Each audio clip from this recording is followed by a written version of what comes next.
നമസ്കാരം. തെരഞ്ഞെടുപ്പ് പരാജയത്തിന് പിന്നാലെ പാർട്ടിയിൽ പുകയുന്ന അമർഷം തണുപ്പിക്കാൻ പുതിയ ന്യായീകരണ ക്യാപ്സ്യൂളുകൾ രംഗത്ത്. തെരഞ്ഞെടുപ്പ് ഫലം പുറത്തുവന്നതിന് പിന്നാലെ ആലപ്പുഴയിലെയും മറ്റു ജില്ലകളിലെയും ഇടതു കോട്ടകൾ തകർന്നടിയാൻ വെള്ളാപ്പള്ളി നടേശന്റെ വിവാദ പ്രസ്താവനകൾ കാരണമായെന്ന വിലയിരുത്തലാണ് ഒരു വിഭാഗം നേതാക്കൾ. ഇതിനെ പ്രതിരോധിക്കാൻ തെരഞ്ഞെടുപ്പിന് മുൻപ് തിരുവനന്തപുരത്ത് നടന്ന പ്രത്യേക ജില്ലാ സെക്രട്ടേറിയറ്റ് യോഗത്തിൽ വെള്ളാപ്പള്ളിയുടെ പ്രസ്താവനകളെ തള്ളിക്കളയണമെന്ന ആവശ്യം ഉയർന്നിരുന്നുവെന്നും പിണറായി അത് ഗൗരവമായി എടുത്തു എന്നുമാണ് പുതിയ വിശദീകരണം. എന്നാൽ പാർട്ടിക്കുള്ളിലെ ഈ രഹസ്യ ചർച്ച വെറും ന്യായീകരണമാണെന്നും ജനങ്ങൾക്കിടയിൽ വെള്ളാപ്പള്ളിയെ ചേർത്തുപിടിച്ച പിണറായിയുടെ നിലപാട് തെരഞ്ഞെടുപ്പിൽ തിരിച്ചടിയായെന്നുമാണ് രാഷ്ട്രീയ നിരീക്ഷകർ ചൂണ്ടിക്കാട്ടുന്നത്. തിരുവനന്തപുരത്ത് മുഖ്യമന്ത്രിയുടെ സൗകര്യാർത്ഥം ചേർന്ന ആലപ്പുഴ ജില്ലാ സെക്രട്ടേറിയറ്റ് യോഗത്തിലാണ് വെള്ളാപ്പള്ളിക്കെതിരെയുള്ള നീക്കം നടന്നതെന്നാണ് പുറത്തുവരുന്ന വിവരം. വെള്ളാപ്പള്ളി പറയുന്ന കാര്യങ്ങൾ ഒരു പ്രത്യേക ന്യൂനപക്ഷ സമുദായത്തെ പ്രതിക്കൂട്ടിൽ നിർത്തുന്നതാണെന്നും ഇത് പാർട്ടിയുടെ മതേതര പ്രതിച്ഛായയെ ബാധിക്കുമെന്നും ഒരു അംഗം യോഗത്തിൽ ഉന്നയിച്ചിരുന്നു.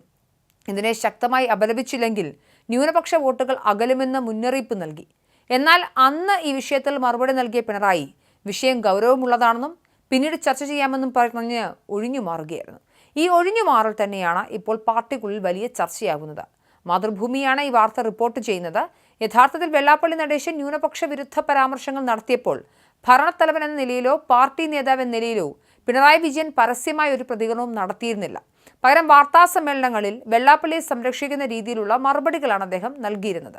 തെരഞ്ഞെടുപ്പ് സമയത്ത് ഈ മൗനം വോട്ടായി മാറുമെന്ന് കണക്കുകൂട്ടിയ പിണറായിക്ക് ഇപ്പോൾ പിഴച്ചുവെന്നാണ് ബോധ്യപ്പെടുന്നത്. വോട്ടെണ്ണൽ കഴിഞ്ഞപ്പോൾ ന്യൂനപക്ഷ വോട്ടുകൾ കൂട്ടത്തോടെ UDF-ലേക്ക് ഒഴുകിയതാണ് ഇടതുമുന്നണിയുടെ പതനത്തിന് പ്രധാന കാരണമായത്. തോൽവിക്ക് പിന്നാലെ നേതാക്കൾ തമ്മിലുള്ള വാക്പോരും രൂക്ഷമായിട്ടുണ്ട്. കായംകുളത്ത് പരാജയപ്പെട്ട പ്രതിഭയും ആലുവയിൽ പരാജയപ്പെട്ട AM ആരിഫും വെള്ളാപ്പള്ളിക്കെതിരെ പരസ്യമായി രംഗത്തെത്തി. വെള്ളാപ്പള്ളി തനിക്കെതിരെ പ്രവർത്തിച്ചുവെന്ന് പ്രതിഭ ആരോപിക്കുമ്പോൾ വെള്ളാപ്പള്ളിയുടെ വർഗീയ പ്രസ്താവനകളെ പാർട്ടി നേരത്തെ തന്നെ തള്ളിക്കളയേണ്ടതായിരുന്നുവെന്നാണ് ആരിഫ് തുറന്നടിക്കുന്നത്. സ്ഥാനാർത്ഥികൾ തന്നെ ഇത്തരത്തിൽ രംഗത്തെത്തുന്നത് പിണറായിയുടെ നയതന്ത്ര പരാജയത്തിലേക്കാണ് വിരൽ ചൂണ്ടുന്നത്. ഈ സാഹചര്യത്തിലാണ് മുഖ്യമന്ത്രിയെ രക്ഷിച്ചെടുക്കാൻ അന്ന് യോഗത്തിൽ ചർച്ച ചെയ്തിരുന്നെന്ന പുതിയ ന്യായീകരണം ക്യാപ്സ്യൂളായി എത്തുന്നത്. ജില്ലാ കമ്മിറ്റി ചർച്ച ചെയ്യുന്നതിന് മുൻപേ സ്ഥാനാർത്ഥികൾ ഇത്തരം നിഗമനങ്ങൾ പുറത്തു പറയുന്നതിൽ നേതൃത്വത്തിന് അതൃപ്തിയുണ്ട്.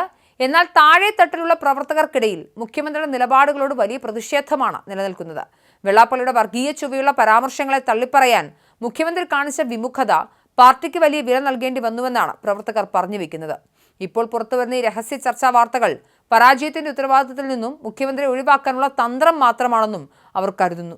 ന്യൂനപക്ഷ വോട്ടുകളുടെ ഏകീകരണം മാത്രമല്ല, മുഖ്യമന്ത്രിയുടെ ഗൺമാൻ ആലപ്പുഴയിൽ യൂത്ത് കോൺഗ്രസ് KSU പ്രവർത്തകരെ മർദ്ദിച്ച സംഭവവും ജനങ്ങൾക്കിടയിൽ വലിയ പ്രതിഷേധത്തിന് കാരണമായിരുന്നു.